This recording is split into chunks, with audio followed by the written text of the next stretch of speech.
चलिए, अस्सलाम वालेकुम। अच्छा, इन वीडियोस में जो है ना हम प्रिंसिपल ऑफ टैक्सेशन डिस्कस करने वाले हैं। ठीक है, मेनली। और इसके अलावा जो बेसिक्स ऑफ टैक्सेशन है उनको हम डिस्कस करेंगे। ठीक है, कि हम किस तरह से उसको एड्रेस कर सकते हैं, डिफरेंट एस्पेक्ट्स को किस तरह से डिफरेंट एस्पेक्ट्स से डील कर सकते हैं। तो let me start with this. अच्छा जी, तो स्टार्ट करते हैं। बेसिकली इन वीडियोस में हम कोई बहुत इन डेप्थ टैक्सेशन या एडवांस टैक्सेशन नहीं स्टडी करेंगे, बल्कि हम ब्रीफली उन प्रिंसिपल्स को समझेंगे, देखेंगे कि किन प्रिंसिपल्स पे हमारा टैक्स सिस्टम जो है ना वो स्टैंड करता है। ठीक है। अच्छा, प्रिंसिपल्स नॉर्मली चेंज नहीं होते नॉर्मली, लेकिन जो इसके विद इन जो चीज़ें होती हैं वो चेंज हो रही होती हैं। जो आपका टैक्स रेट है वो चेंज हो रहा होगा, वैल्यूएशन ऑफ परक्विजिट का सिस्टम चेंज हो रहा होगा, परक्विजिट इन इटसेल्फ चेंज हो रहा होगा। But core principles normally change नहीं होते। होने को हो जाएंगे क्योंकि लॉ है, कोई मसला नहीं है, लेकिन नॉर्मली नहीं होते। तो सबसे पहले हम स्टार्ट करते हैं। जो हमारा कोर जो बेसिस है हमारे टैक्सेशन सिस्टम की in Pakistan, it's income tax ordinance 2001। Basically यहाँ से सारा मामला हमारा शुरू होगा। हमें जो भी गाइडेंस मिलेगी यहीं से मिलेगी। अच्छा जी, इनकम टैक्स ऑर्डिनेंस की अगर हम बात करें। अच्छा, let me remove these first. इसमें एस्पेक्ट्स एरियाज बहुत सारे हैं, लेकिन हमारी अंडरस्टैंडिंग को इम्प्रूव करने के लिए हम वन बाय वन चलते हैं। सबसे पहले हमें हेड ऑफ इनकम देखना है कि हेड ऑफ इनकम क्या क्या है। हेड ऑफ इनकम से क्या होता है बेसिकली, कि हमारा एक स्ट्रक्चर खड़ा हो जाता है कि किस बेसिस पे हमारा हम टैक्स कैलकुलेशन करेंगे, टैक्स की बेसिस क्या होगी, और किस तरह से हम इसको पूरा प्रेजेंट कर रहे होंगे। फॉर एग्जांपल, सबसे पहले हम हमारी इनकम सीखते हैं। कोई भी इंसान है, कोई भी इंडिविजुअल है, वो अपनी इनकम देखेगा, इनकम को रिपोर्ट करेगा एज पर जितना इनकम टैक्स ऑर्डिनेंस जो सिस्टम है, और उसकी बेसिस पे फिर वो अपनी टैक्सेबल इनकम कैलकुलेट करेगा, और उसी की बेसिस पे अपनी टैक्स लायबिलिटी कैलकुलेट करेगा, और फिर वो उसको वहां जमा कराएगा। ठीक है। तो सबसे पहले हेड ऑफ इनकम हमारे पास पांच होते हैं।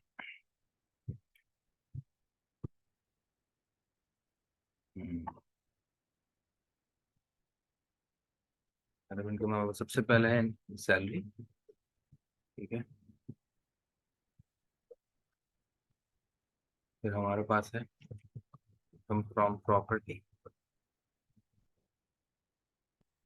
फिर हमारे पास है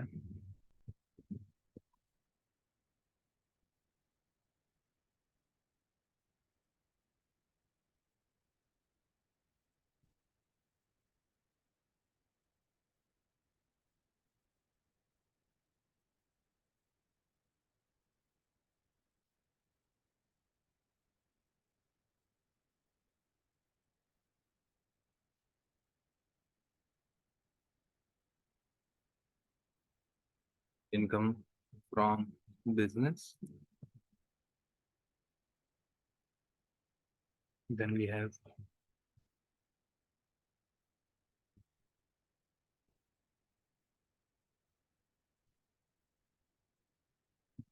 कैपिटल गेन।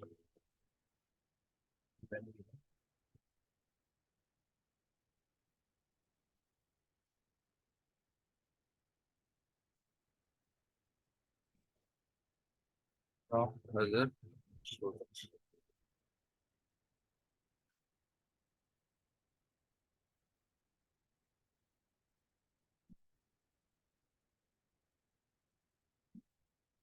ये हमारे पास फाइव हेड्स ऑफ इनकम है जिनके हम कैलकुलेशन करते हैं। ठीक है।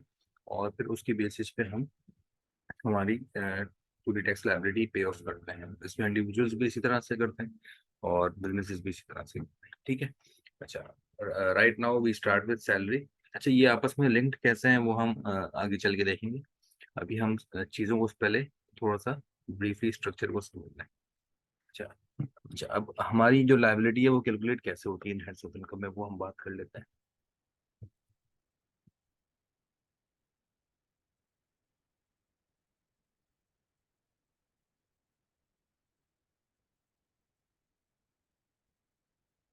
अच्छा, फॉर एग्जांपल किसी पर्सन है ABC, let's say. we write computation of tax liability as on, let's say, 30th June 2023, right? अच्छा, तो आप कैलकुलेशन किस तरह से स्टार्ट करेंगे? आप तमाम हेड्स ऑफ इनकम को लिस्ट डाउन कर लेंगे सबसे पहले, अज्यूमिंग कि हमारे पास कोई बंदा है, उसकी हेड्स ऑफ इनकम के अंदर, तमाम हेड्स ऑफ इनकम के अंदर उसकी इनकम आ रही है। तो let's say we have the salary, अभी हमने बात की, फिर we have income from property, we have income from business, we have capital gain, we have income from other sources.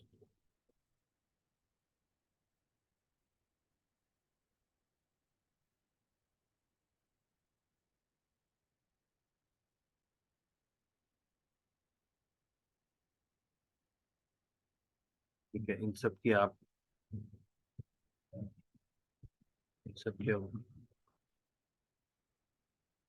सबसे पहले इनकम जुटाएंगे।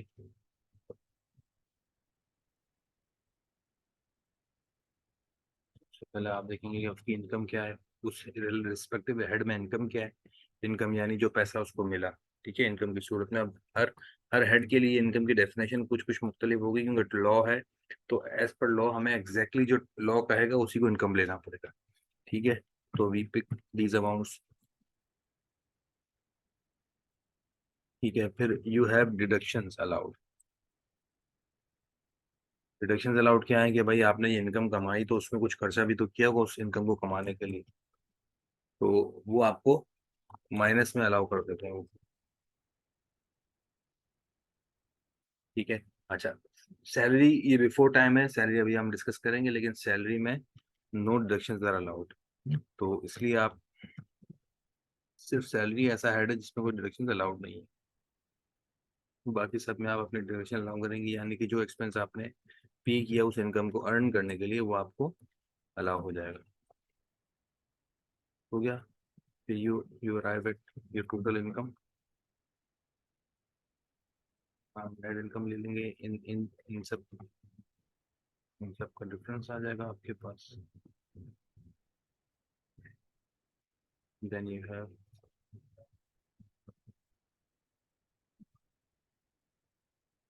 यहाँ पे you will have total income. यहाँ टोटल इनकम आ जाएगी, जो कि इन सब का सम होगा बेसिकली। जो इन सब का सम होगा वो यहाँ आ जाएगा उसके। ठीक है, जो टोटल इनकम। ठीक है, अच्छा, इसमें से आप डिडक्टिबल अलाउंसेस, डिडक्टिबल अलाउंसेस क्या होते हैं? ये किसी हेड ऑफ इनकम पे स्पेसिफिक नहीं होते, ये एक एक आपको जनरल ओवरऑल टोटल मिलता है। ये परसेंट टू परसेंट वेरी भी कर सकता है, और इसमें नॉर्मली वो एक्सपेंसेस हैं जो कि आपने डोनेशन वगैरह की हुई है, तो वो आपको एज डिडक्टिबल अलाउंस मिल जाएगा। वो स्पेसिफिक्स हम आगे देख लेंगे। फिर आपके पास ये आ गई टैक्स, दोनों का आपने डिफरेंस निकाला, ये आपके पास टैक्सेबल इनकम आ गई, और इस पर आप टैक्स रेट अप्लाई कर देंगे जो भी X%।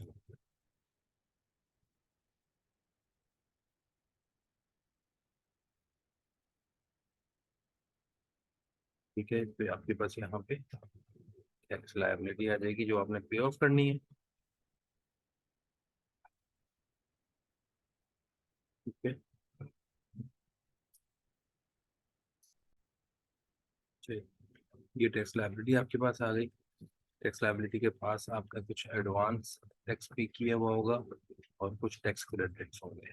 ठीक है, क्योंकि वो आपने एडवांस में पे कर दिए, वो यहाँ से माइनस हो जाएंगे और टैक्स क्रेडिट यहाँ से माइनस हो जाएंगे। तो आप इन दोनों को अगर मैं बॉक्स में लेके हम एक साथ में माइनस कर सकते हैं। ठीक है, यहाँ इसका टोटल होगा, total total of advance tax and tax credits, and then यहाँ पे आपकी नेट टैक्स लायबिलिटी आ जाएगी।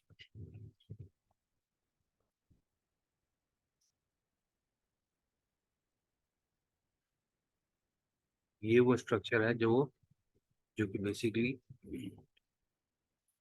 फॉलो होता है एज पर द ऑर्डिनेंस। ठीक है, और यही यही अब head of income, respective head of income देखेंगे, और उस रिस्पेक्टिव हेड ऑफ इनकम में क्या इनकम है, क्या रिडक्शन अलाउड है, हम वो देखेंगे इसमें, ठीक है।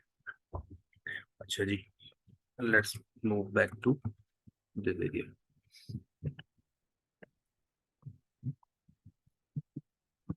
अच्छा, तो फॉर एग्जांपल अब हम आ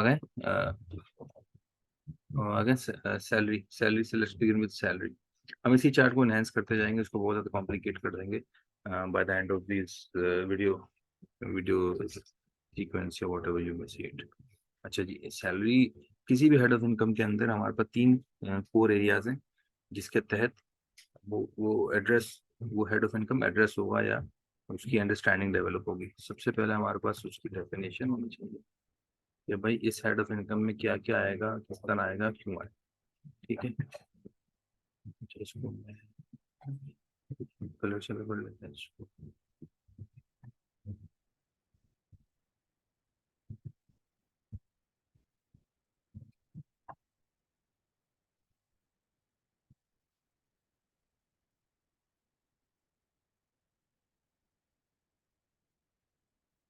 तो क्या सबसे पहले डेफिनेशन आती है, यू हैव,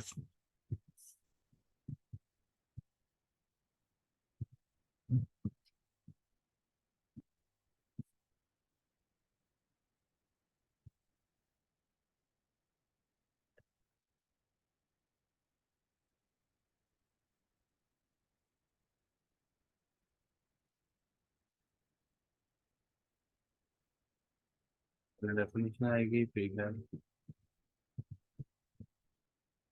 डेफिनेशन के बाद चार्जेबिलिटी, यानी कि जो इनकम ऊपर हमने डिफाइन की है, डेफिनेशन के अंदर आई है, वो चार्जेबल कब होगी, ठीक है। And then you have the deductions allowed.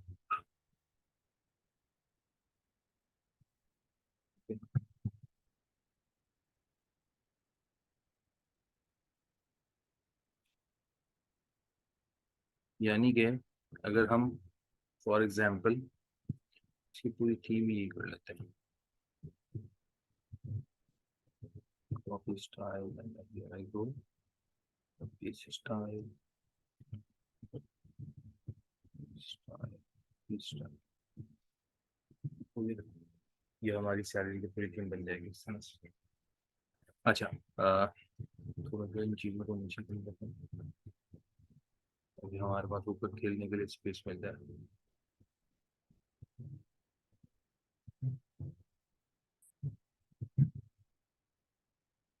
सबसे आसान पार्ट, सबसे आसान चीज कि भाई रिडक्शन अलाउड क्या है, तो भाई रिडक्शन अलाउड जो है वो, उसको बॉक्स में डालते हैं। रिडक्शन अलाउड सैलरी के अंदर कोई नहीं है, तो हमारे लिए कोई टेंशन ही नहीं है, नो रिडक्शन अलाउड। तो यहाँ पे इसकी स्टोरी तो खत्म हो गई।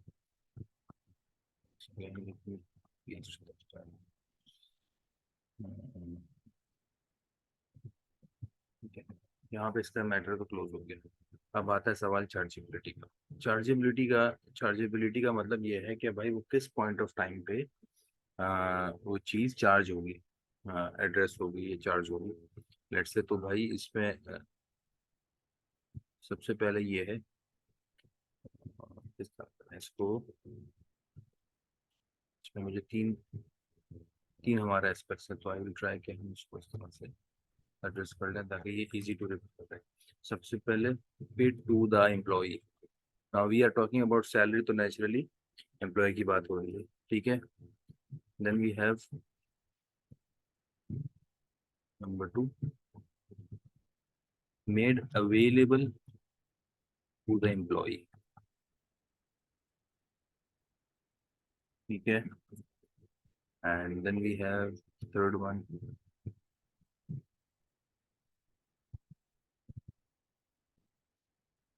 applied on behalf of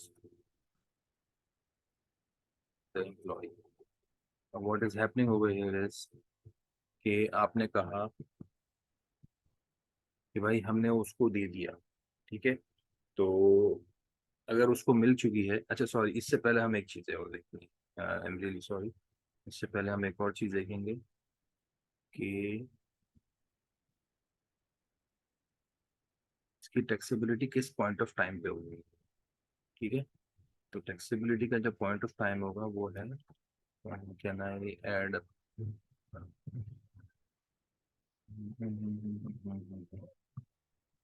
want to add up item line item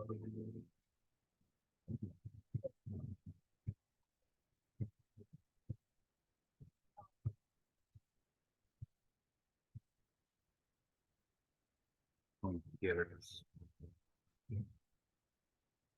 Chargeability is actually when received, जब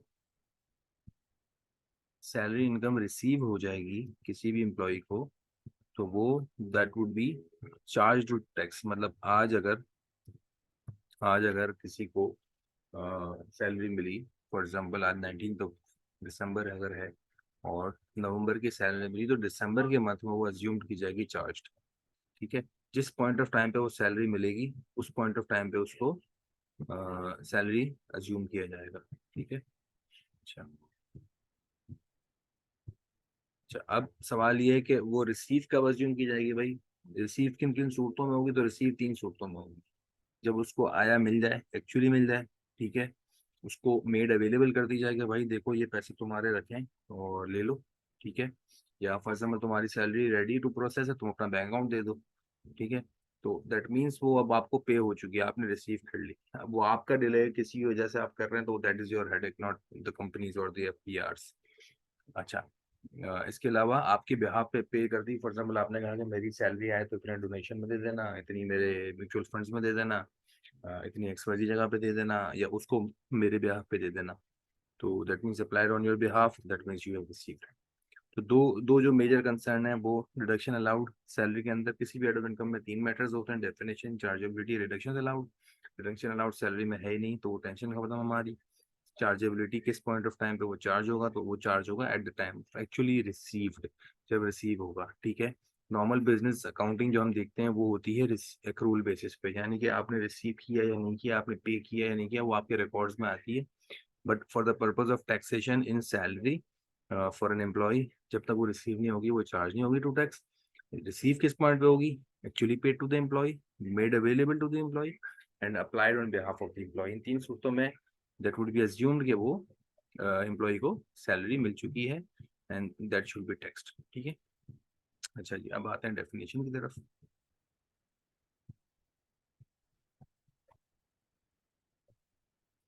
डेफिनेशन के अंदर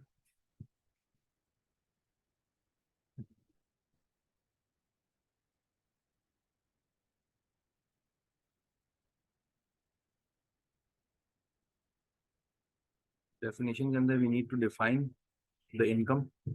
ये वो इनकम क्या है भाई जो चार्ज होगी। ठीक है, और उसके बाद उस इनकम की वैल्यूएशन कैसे होगी। तो दो दो प्रॉब्लम्स है हमारे पास। What is definition, what is income, basically what is income, and then we have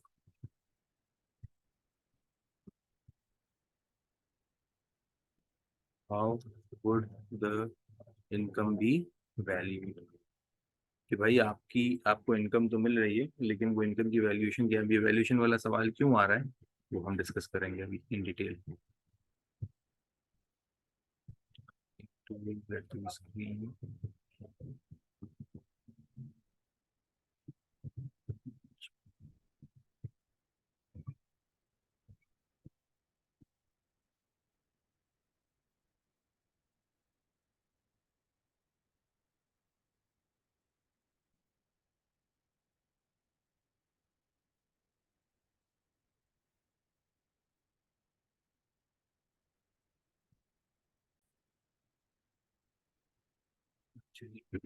अब व्हाट इज इनकम, जो जनरल प्रिंसिपल है इनकम का, please stating anything, anything and everything paid by the employer to the employee. ये एक general principle है। ठीक है,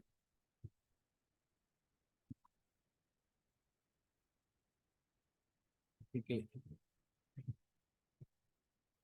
but subject to valuation as below. जो भी एम्प्लॉयर एम्प्लॉय को देगा वो आपका इनकम के अंदर काउंट हो जाएगा, फिर सैलरी। अगर किसी को स्पेसिफिक एग्जाम्पल डिटेल्स पढ़नी है तो दीज आर मेंशन्ड इन जो नोट्स की बुक है हमारी, जो हमारी कैब की इनिशियल टेक्स्ट की जो बुक यूज करते हैं उसमें पेज नंबर 72 पे इसकी डिटेल्स है। ठीक है, जो टॉपिक पेज नंबर 72 से शुरू है वहाँ पे डिटेल।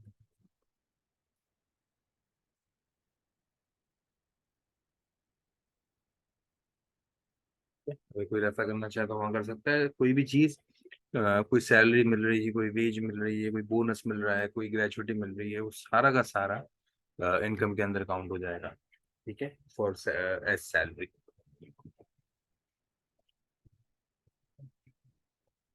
अच्छा जी। अब वैल्यूएशन के लिए जो है ना बहुत सारे स्पेशल केसेस हैं। अब फॉर एग्जांपल एक सैलरी अगर हमें मिल रही है, तो अज्यूमिंग 10 लाख अगर है तो वो 10 लाख ही है, उसकी वैल्यूएशन में कोई फर्क नहीं है। हाँ, अगर गाड़ी मिल रही है तो एम्प्लॉयर ने एम्प्लॉय को गाड़ी दी, अब उसको कितनी वैल्यू पे लेंगे, किस तरह से लेंगे, क्योंकि वो गाड़ी तो बिजनेस यूज भी होगी, प्राइवेट यूज भी होगी। हो सकता है सिर्फ बिजनेस यूज हो। फिर कोई घर मिला तो घर की वैल्यूएशन क्या लेंगे, कोई लोन दिया तो उसकी वैल्यूएशन क्या होगी, and so on and so fourth. तो कुछ वैल्यूएशन के मैकेनिज्म्स मेथोडोलॉजीज हम यहाँ देखते हैं। ठीक है। अच्छा, बिफोर दैट एक चीज मैं यहाँ पे ऐड करना चाहूंगा कि हर वो चीज जो एम्प्लॉयर एम्प्लॉय को देगा वो आपका इनकम की सैलरी में आ जाएगा। ठीक है। However there are certain exceptions. क्या एक्सेप्शंस होंगी? एक लॉजिकल दिमाग कहता है सिंपली एक्सेप्शंस ये होंगी कि भाई जो जो भी पैसा एम्प्लॉयर ने एम्प्लॉय को बिजनेस के लिए ही दिया, बिजनेस का काम करने के लिए दिया। फॉर एग्जांपल अज्यूमिंग कुछ गेस्ट आए हुए थे, कोई यूएसए से कोई वो आया हुआ था, एक ग्रुप आया हुआ था ऑफ ट्रेडर्स, और उसको आपने लंच करवाया, डिनर करवाया, और उसका स्टे का आपने अरेंजमेंट किया मैरियट में। तो एम्प्लॉय से कहा गया क्या, ठीक है आप इनको एंटरटेन करें और आप इनके लिए पे कर दीजिएगा। तो उसने जब पे कर दिया, जो बिल बना 5-6 लाख रुपए का, कंपनी ने उसको मंथ एंड पे रीइंबर्स किया। तो वो जो 5-6 लाख रीइंबर्स किया वो कंपनी के लिए किए थे, दिए तो एम्प्लॉयर ने एम्प्लॉय को। तो अगर हम जनरल प्रिंसिपल देखेंगे तो वो इनकम फ्रॉम सैलरी कहलाएगा। हाउएवर टैक्स लॉ ने कुछ एक्सेप्शंस इसीलिए दे दी कि एम्प्लॉय का नुकसान ना हो जाए ऐसी सूरत हाल में, ऐसी कंडीशंस में। तो सबसे पहले अगर कोई अलाउंस कोई परफॉर्मेंस और ड्यूटी के लिए दिया गया तो वो एग्जाम्प्ट होगा, वो इनकम फ्रॉम सैलरी में नहीं आएगा। Performance of duty. ठीक है। अच्छा, इसी तरह से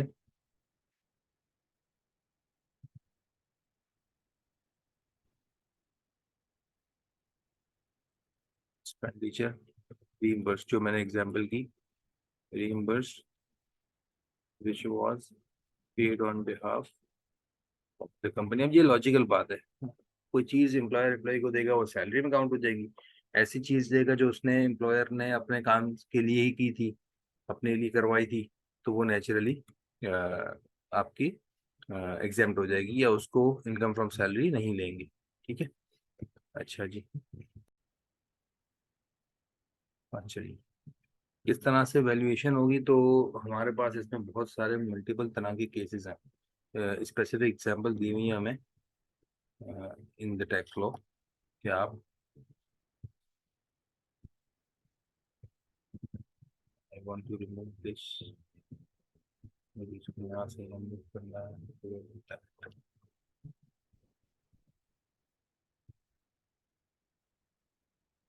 आज भाई हाथ में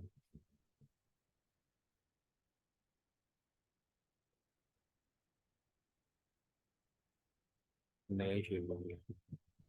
ओके यार, को भी और सीखेंगे।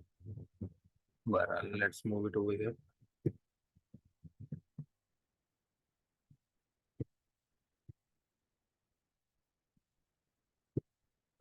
अच्छा जी, क्योंकि ये बहुत सारे हैं तो फिर यार मुझे स्पेस चाहिए। सबसे पहले टर्मिनेशन बेनिफिट्स।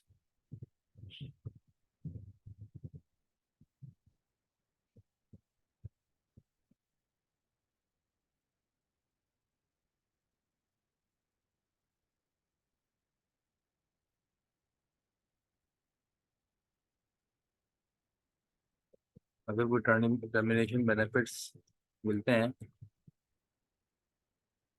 तो उनकी उनकी टैक्सेबिलिटी क्या होगी, और अच्छा यहाँ पे आता है right, how would then be valued and any special cases.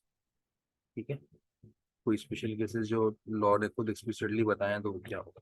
तो टर्मिनेशन बेनिफिट्स क्या होते हैं, अगर किसी बंदे को जॉब से निकाला जाता है तो उसको एक साथ एक hefty रकम दी जाती है, बेबी गोल्ड हैंडशेक के नाम पे, कुछ भी किसी चीज़ पे भी ले लें, तो वो एक बहुत बड़ी रकम होती है। अब वो अगर एक बंदे को लेट से 1 लाख माहाना मंथली सैलरी मिलती है, साल के हो गए 12 लाख रुपए, 1.2 मिलियन, लेकिन उसको जब निकाला जाता है तो उसको मिल जाते हैं लेट्स से 1 करोड़ रुपए।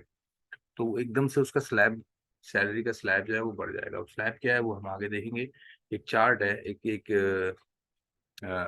सैलरी का चार्ट है कि वो आपकी, अगर आप फॉर एग्जांपल 12 लाख कमा रहे हैं साल के, तो उस पर आपको कोई टैक्स नहीं लगेगा। अगर आप 24 लाख कमा रहे हैं तो लेट से 5% लगेगा।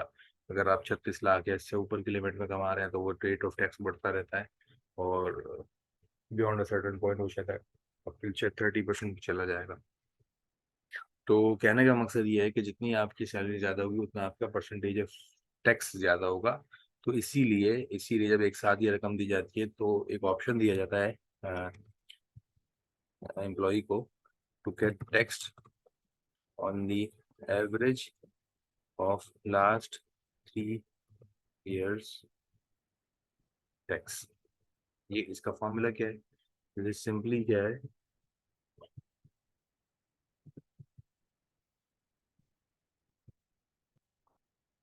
फॉर्मूला इज,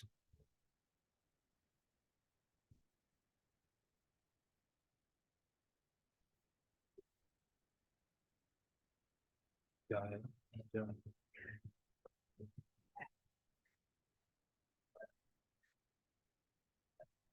टैक्स पेड और payable in the last 3 years divided by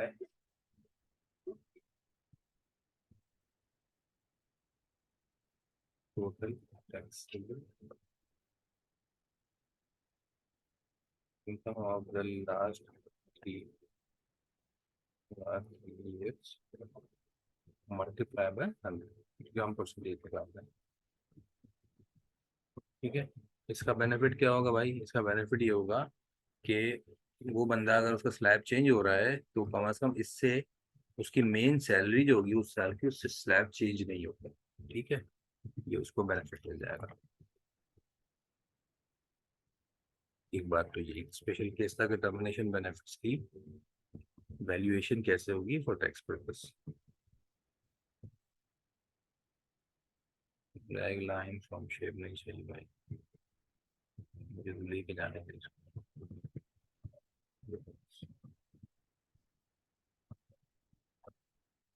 ठीक हो गया। अच्छा जी, दूसरा हमारा जो स्पेशल केस है वो है, इसकी हम प्रैक्टिकल एग्जांपल अभी देख लेंगे या इसी वीडियो में या फिर नेक्स्ट वीडियो में। ठीक है, अच्छा दूसरा स्पेशल केस हमारे पास ये है,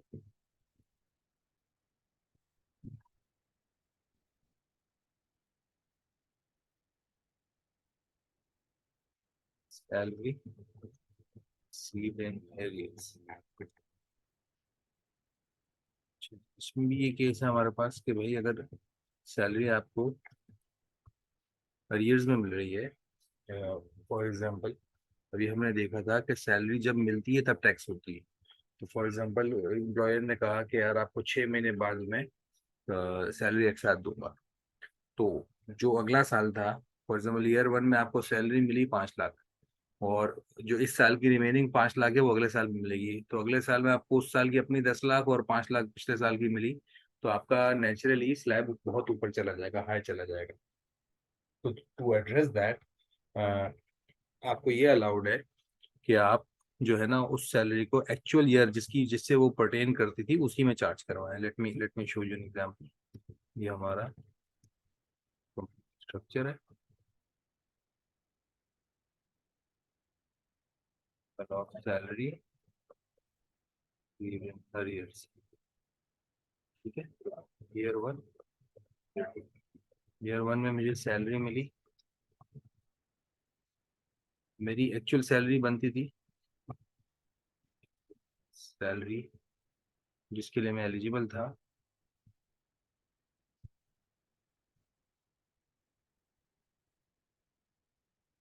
जिसके लिए मैं एलिजिबल था वो लेट से 1.2,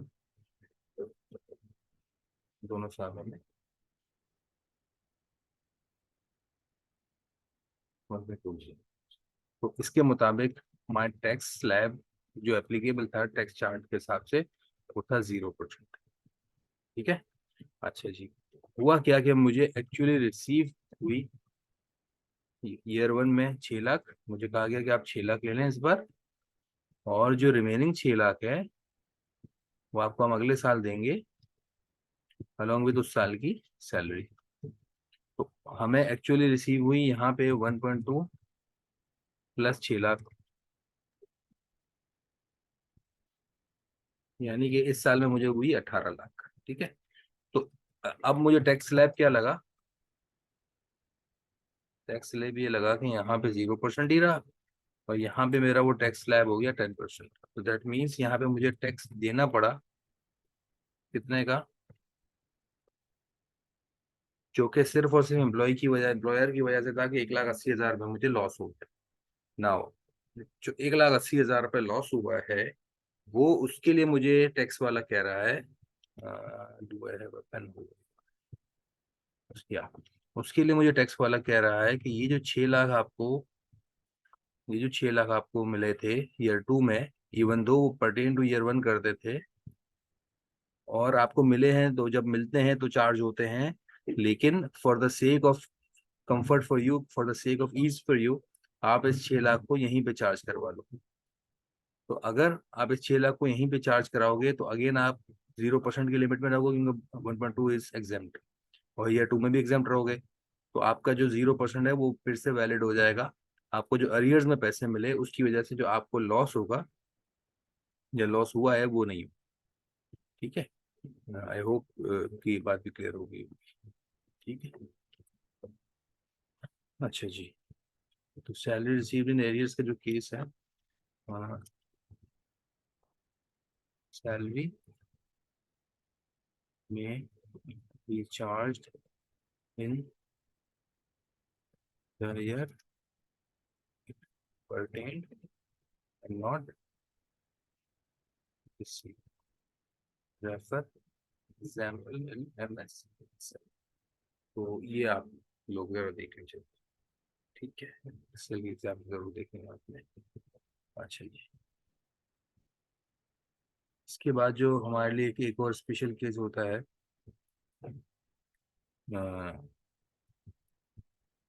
रिक्विजिट्स का या कोई बेनिफिट्स का, वो है एक employ provided car vehicle.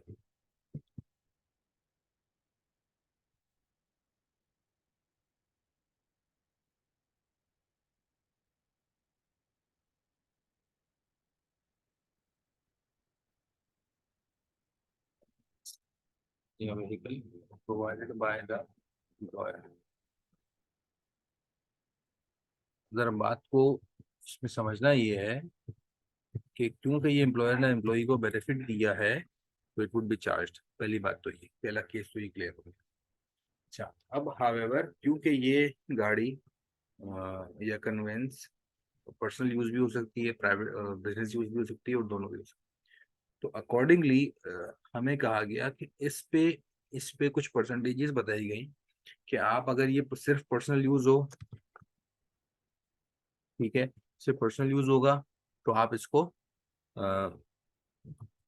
10%, sorry excuse मी,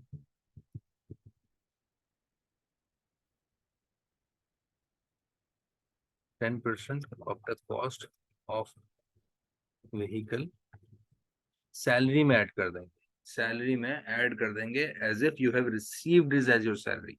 यानी अगर गाड़ी 10 लाख की है तो आप उसका 10% यानी कि 1 लाख रुपए आपकी नॉर्मल सैलरी जो आप कैलकुलेट कर रहे हैं उसके साथ इसको ऐड करेंगे, as if you have received it as your income. ठीक है, both uses that is business plus personal, तो you would simply add 5% of the cost of vehicle.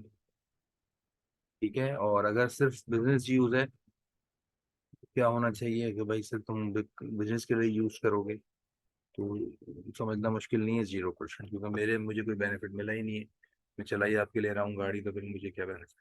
ठीक है, ये एक 3 केसेस होगा। एक टर्मिनेशन बेनिफिट का केस क्या है, क्योंकि एक साथ हमें टैक्सेबिलिटी हो जाएगी तो हम पिछले 3 साल के जो एवरेज टैक्स रेट है वो लेके उस पर हम सिर्फ टर्मिनेशन बेनिफिट को चार्ज करवा सकते हैं। सैलरी अगर हमें एरियर्स में मिली और दूसरे साल का हमारा रेट ऑफ टैक्स बढ़ रहा है, ज्यादा हो रहा है, तो हम उसको उसी साल में चार्ज करवा सकते हैं जिससे वो पर्टेन करते हैं। और कन्वेंस से व्हीकल मिला, एम्प्लॉयर ने दिया, तो पर्सनल यूज के लिए दिया है। 100% पर्सनल यूज है तो 10% of the cost of vehicle, दोनों यूजेज हैं तो 5% of the cost of vehicle, business use है तो 0%। अच्छा जी, फिर हमारा जो नेक्स्ट है वो है एकोमोडेशन। कि अगर हमें एकोमोडेशन मिला तो आप कैसे उसको चार्ज करेंगे, क्योंकि अगर घर दिया है रहने के लिए तो आप उसको कैसे चार्ज करेंगे।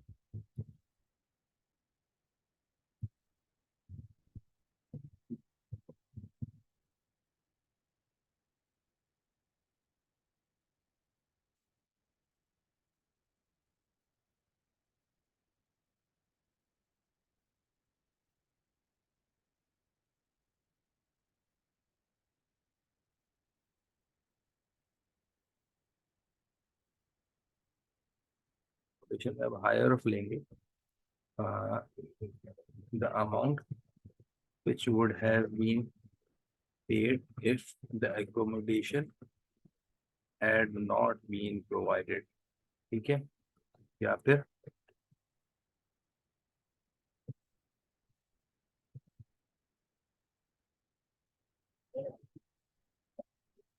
45%।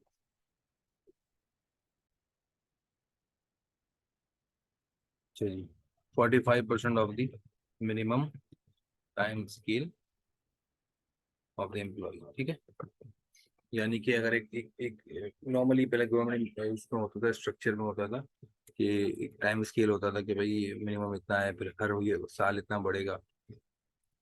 तो वो उसका 45% यानी जिस जिस ग्रेड में जिस सैलरी ब्रैकेट में वो बंदा है उस ब्रैकेट के अंदर जो पहली सैलरी है उसका 45% होता है।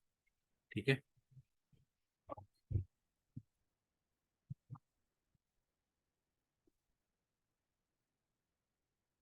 या फिर टाइम स्केल या फिर उसको बेसिक सैलरी, क्योंकि हर जगह आप टाइम स्केल नहीं है, तो हम क्या करेंगे 30% ऑफ दी बेसिक सैलरी। मतलब कहने का मकसद ये है कि इन तीनों से जो भी जिन जो में जो भी हायर अमाउंट होगा वो उसके उसको चार्ज हो जाएगा। ठीक हो गया। अच्छा जी, let me rearrange my boxes.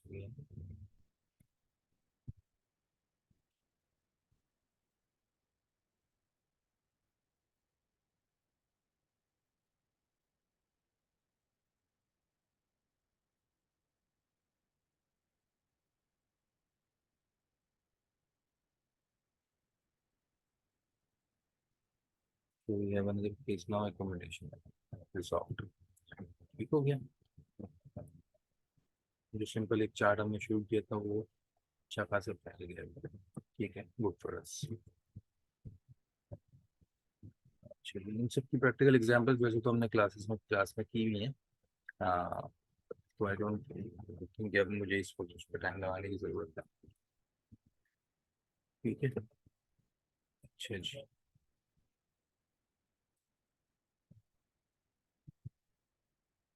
फिर हमारे पास आ जाता है इंटरेस्ट फ्री लोन।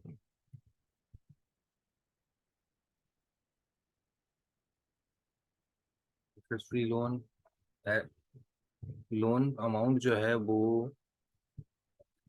तो आपने वापस करना है, तो उसमें तो कोई सवाल जवाब है नहीं कि वो परक्विजिट तो है नहीं, लेकिन जाहिर सी बात है अगर अगर बिजनेस इंटरेस्ट फ्री लोन दे रहा है तो उस पर वो या तो खुद इंटरेस्ट फॉरगो कर रहा है, ठीक है, या फिर उसने वो लोन कहीं से लिया हुआ है तो वो आपको दे रहा है। इन ईदर केस बिजनेस आपको कोई बेनिफिट दे रहा है, क्योंकि आप बाहर जाके कहीं से लेंगे तो आपको इंटरेस्ट देना पड़ेगा। तो वो बेनिफिट आपका charged your income on the benchmark rate currently which is 10%। ठीक है, ये बेंचमार्क रेट चेंज हो सकता है। 10% से मतलब ये है कि आपने अगर 10 लाख का लोन लिया हुआ है तो हर साल 1 लाख रुपए आपकी इनकम में ऐड हो जाएगा, as you have been given a benefit. और उसको जो है ना आपने, क्या नाम है, क्योंकि ये बेनिफिट है आपका और हर साल आप उसका बेनिफिट का फायदा उठा रहे हैं, आपको बेनिफिट वो मिल रहा है। ठीक है। अच्छा जी। अच्छा जी, आफ्टर दिस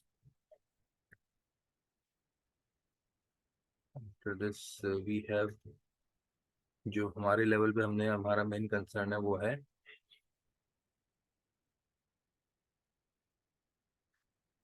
बेसिकली हमारा जो मेन कंसर्न है वो बचा है tax paid by the employer. ठीक है, उस इसका ये वाला पोर्शन जो है ना हम अब नेक्स्ट वीडियो में कवर कवर करते हैं, जो कि tax paid by the employer. इसको हम नेक्स्ट वीडियो में एड्रेस करेंगे। ठीक है जी, थैंक यू फॉर नाउ। और इसकी नेक्स्ट वीडियो होगी उसमें ये चीज़ एड्रेस यहाँ से स्टार्ट करेंगे। ठीक है जी, थैंक यू वेरी मच।